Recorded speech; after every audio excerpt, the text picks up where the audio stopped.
നമ്മൾ സമരങ്ങൾ നടത്താറുണ്ട്, സമരങ്ങൾ കാണാറുണ്ട്, പോലീസ് അതിനെ കൈകാര്യം ചെയ്യുന്ന രീതികൾ കാണാറുണ്ട്.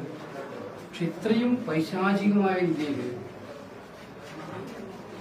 ഒരു പ്രതിഷേധ പ്രകടനം നടത്തുന്ന കുട്ടികളെ കൈകാര്യം ചെയ്യുന്നത് കേരള ചരിത്രത്തിൽ ഇതാദ്യമാണ്. ചങ്കലക്ക് ഭ്രാന്ത് പിടിച്ച പ്രതീതിയിലാണ് കേരള മുഖ്യമന്ത്രിയും സംഘവും ഈ യാത്ര നടത്തിക്കൊണ്ടിരിക്കുന്നത്. ജനങ്ങളുടെ ആവലാതികൾ പരിഹരിക്കാൻ വേണ്ടി ഉണ്ടാക്കിയ യാത്രയല്ല ഇത്. ജനകീയ പ്രശ്നങ്ങൾ ഉയർത്തുന്നവരെ മർദ്ദിച്ചവശരാക്കി അവരെ തീർക്കാൻ വേണ്ടിയിട്ടുള്ള യാത്രയാണ്. ഇത് നവമർദ്ദക യാത്രയാണ്, നവകേരള യാത്രയല്ല. പ്രതിഷേധ സ്വരങ്ങളെ തല്ലി തീർക്കുക.